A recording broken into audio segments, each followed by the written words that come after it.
ہند میں انوکھا مرکز تحفظ دین، یہ دل کا ترجمہ ہے مرکز تحفظ دین۔ بہت سارے حضرات بعض دفعہ یہ اعتراض کرتے ہیں کہ تعویذ شرک ہے۔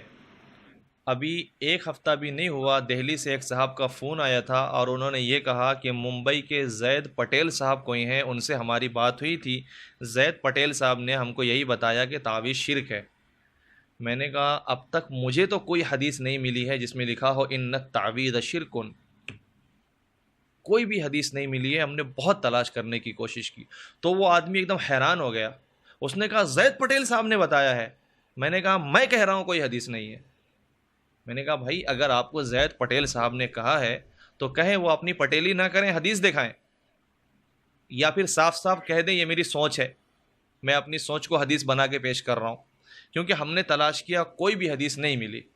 ہاں ایک بات ضرور ملی، اکثر ہمیشہ کی طرح کہ غیر مقلدین دھوکہ خود کھاتے ہیں اپنی سمجھ کو بنیاد بنا کر، اور اسی دھوکے میں سب کو الجھا کے رکھنے کی کوشش کرتے ہیں۔ ان بیچاروں کو ایک روایت سے دھوکہ لگا ہے، وہ روایت ہے من علق تمیمۃ فقد اشرک، جس نے تمیمہ لٹکایا اس نے شرک کیا۔ اب تمیمے کا ترجمہ کر دیتے ہیں تعویذ سے کہ جس نے تعویذ لٹکائی اس نے شرک کیا، تو غلطی ان کی ہے کہ اس نے تمیمہ کا ترجمہ کر دیا تعویذ۔ میرے بھائیوں تمیمہ کو تعویذ نہیں بولتے، تمیمہ الگ چیز ہے، تعویذ الگ چیز ہے، اور تعویذ شرک نہیں ہے، بلکہ تعویذ تو قرآنی آیات پہ مشتمل ہوتی ہیں۔ یہاں رک کر میں آپ کو ایک بات اور بتا دوں، تعویذ پہ بات کرتے ہوئے تو اولاً دلیل کا مطالبہ یوں بھی نہیں ہونا چاہیے۔ کیوں؟ کیونکہ تعویذ کا تعلق ہمارے عقائد سے نہیں ہے۔ تعویذ آپ ثواب کے لیے پہنتے ہیں یا علاج کے لیے پہنتے ہیں؟ میں نے اس کو یہی کہا تو اس کی بتی جلی، بولا ہاں بات تو صحیح ہے۔ میں نے کہا بات صحیح نہیں، آپ کہیں کہ یہ جو تعویذ آپ نے پہنی ہے یا کسی نے بھی پہنا ہے وہ تعویذ تعویذ تعویذ بول کر کے ثواب حاصل کر رہا ہے، یا تعویذ لٹکا کر کے اپنا علاج کرا رہا ہے علاج کے لیے۔ اب آپ مجھے بتاؤ کروسین ٹیبلٹ کی کوئی حدیث مانگتا کبھی کوئی؟ کیا نائس کھانے کی کیا دلیل ہے؟ کوئی مانگتا ہے؟ بالکل ضرورت ہی نہیں ہے، کیونکہ وہ ایک طریقہ علاج ہے۔ تو جب تعویذ ایک علاج کا طریقہ ہے تو اس میں ایک بنیادی دلیل چاہیے، وہ دلیل یہ چاہیے کہ بھائی اس میں شرک کی آمیزش نہ ہو۔ جیسے دواؤں میں یہ چیز چاہیے کہ اس میں کوئی حرام چیز نہ ڈالی گئی ہو، شراب ڈال کے نہ بنایا ہو، پیشاب ڈال کے نہ بنایا ہو، اس کے علاوہ پاک چیز ڈال کر کے بنائی گئی ہو، تو اب کسی دلیل کی ضرورت نہیں ہے۔ ویسے ہی تعویذ میں شرکیہ جملہ نہ ہو، غیر اللہ سے مدد نہ مانگی گئی ہو، کسی بت کا نام نہ لکھا گیا ہو، تو آپ بالکل لٹکا سکتے ہیں، بالکل پہن سکتے ہیں، تو اس کا مسئلہ پورا کلیئر ہو گیا۔ پھر بھی اس نے کہا جو آخر من علق تمیمتن ہے اس کا کیا مطلب ہوگا؟ میں نے کہا جب تمیمہ کا ترجمہ تعویذ ہے ہی نہیں تو مطلب ہم سے کیوں پوچھتے ہیں؟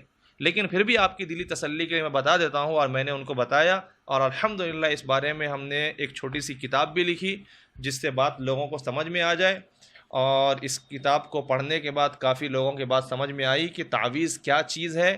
تعویذ بالکل جائز عمل ہے، یہ ایک دنیاوی طریقہ علاج ہے، جس طریقے سے دوسرے انگریزی دوا، یونانی دوا، آیورویدک، یہ ساری چیزیں علاج کا طریقہ ہے، اسی طریقے سے یہ بھی ایک علاج کا طریقہ ہے، قرآن کے ذریعے، احادیث کے ذریعے، اور اس میں پورا ثبوت ہے۔ قرآن پاک سے اس کا ثبوت ہم نے دیا ہے، احادیث مبارکہ سے اس کا ثبوت دیا ہے، عرب کے علماء سے اس کا ثبوت دیا ہے، بلکہ غیر مقلد علماء سے بھی اس کا ثبوت دیا ہے۔ غیر مقلدین نے خود بھی تعویذ کو مانا ہے، جیسے کہ مثال کے طور پہ امام غربہ اہل حدیث عبدالستار صاحب نے تعویذ کو مانا ہے، شیخ ثناء اللہ امرتسری صاحب نے تعویذ کو مانا ہے، امام غربہ اہل حدیث نے فتاوی ستاریہ میں مانا ہے، کتابیں آپ دیکھ سکتے ہیں انٹرنیٹ پہ موجود ہے، فتاوی ثنائیہ میں بھی یہ بات موجود ہے، امام میاں نذیر حسین دہلوی صاحب کی فتاوی نذیریہ میں بھی یہ بات موجود ہے کہ تعویذ جائز ہے، اور عبداللہ روپڑی صاحب نے بھی بتایا ہے تعویذ جائز ہے۔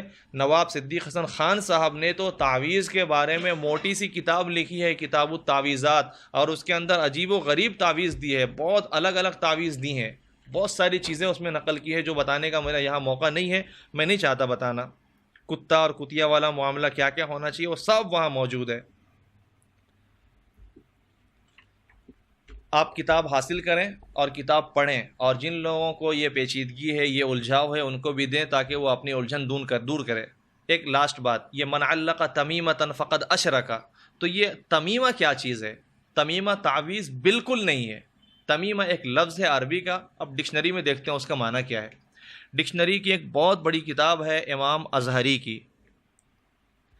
امام ازہری کہتے ہیں، ایک امام قعنبی کی ایک کتاب ہے، اس میں وہ لکھتے ہیں، اور بعض لوگوں کو یہ وہم ہو گیا ہے کہ تعویذات اور تمائم ایک ہیں۔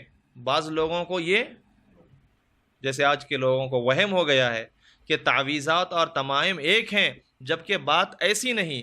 تمیمہ تو گھونگے، من کے، سنگریزے کو کہتے ہیں، وہ جو پتھر وغیرہ لٹکائے جاتے ہیں، یا آج کے زمانے میں ٹرک کے پیچھے کا چپل اور ڈرائیور کے آگے کا نیمبو، یہ ہوا تمیمہ، یا کوئی اور پتھر وغیرہ ہو، یہ ہوا تمیمہ۔ رہے تعویذات تو ان میں کچھ حرج نہیں جبکہ ان میں قرآن یا اللہ کے نام ہو۔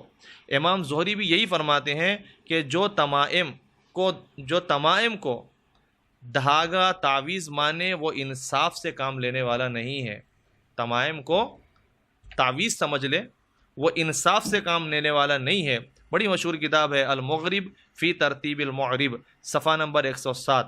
اسی طریقے سے ڈکشنری کی اور کتابیں، لسان العرب، مختار الصحاح، تہذیب اللغہ، اور پھر حدیث کی شروحات، فتح الباری، مرقات المفاتیح، حدیث کی کتاب بیہقی شریف، علامہ شوکانی غیر مقلد کی کتاب نیل الاوطار، شمس الحق عظیم آبادی کی کتاب عون المعبود، الموسوعۃ الفقہیہ جو بڑی مشہور کتاب الکویت سے شائع ہوئی ہے، تمام مسلمانوں کے مسائل جمع کیے گئے ہیں، ان سب میں یہی بتایا گیا ہے کہ تعویذ ایک الگ چیز ہے، وہ شرک نہیں۔ تمیمہ شرک ہے، ہم بھی کہتے ہیں تمیمہ اگر کوئی لٹکا رہا ہے تو آپ اسے شرک کہیں، لیکن تمیمہ کو تعویذ سمجھنا یہ تو بات بالکل غلط ہے۔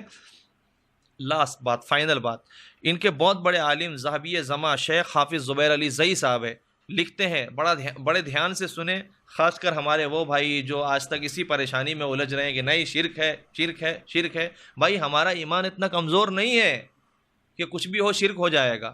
ہم نے ایک مضبوط کلمہ پڑھا ہے، لا الہ الا اللہ محمد الرسول اللہ، تو ایسا شرک میں نہیں مبتلا ہو جائیں گے۔ ہاں واقعتاً شرک ہو تو شرک میں مبتلا ہوں گے۔ ایسا الرجی نہیں ہے کہ کہیں جھاڑو لگ رہی ہے دور اور وہیں سے نزلے کا اثر شروع ہو گیا دھول مٹی دیکھ کر کے یا دھول مٹی سوچ کر کے، تو اتنا کمزور ہمارا ایمان نہیں ہے کہ تعویذ سے شرک میں مبتلا ہو جائیں گے۔ سنیں ذہبی زماں کیا لکھتے ہیں، ایسے تعویذات جو آیات قرآنیہ اور مسنون دعاؤں پر مشتمل ہوں، ایسے تعویذات جو آیات قرآنیہ اور مسنون دعاؤں پر مشتمل ہوں، انہیں تمیمہ کہنا قرآن و سنت کی حتک ہے۔ حتک مطلب بے حرمتی، بے عزتی۔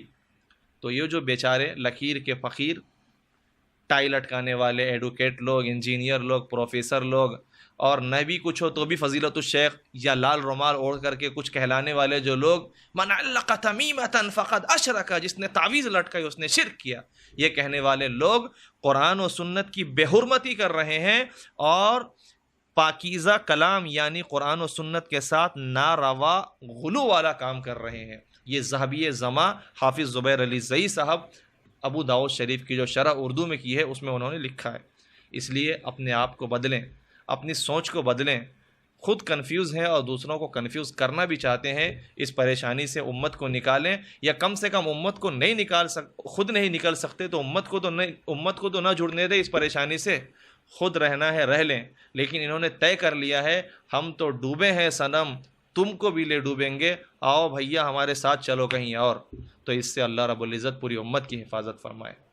ہے ہند میں انوکھا مرکز تحفظ دین،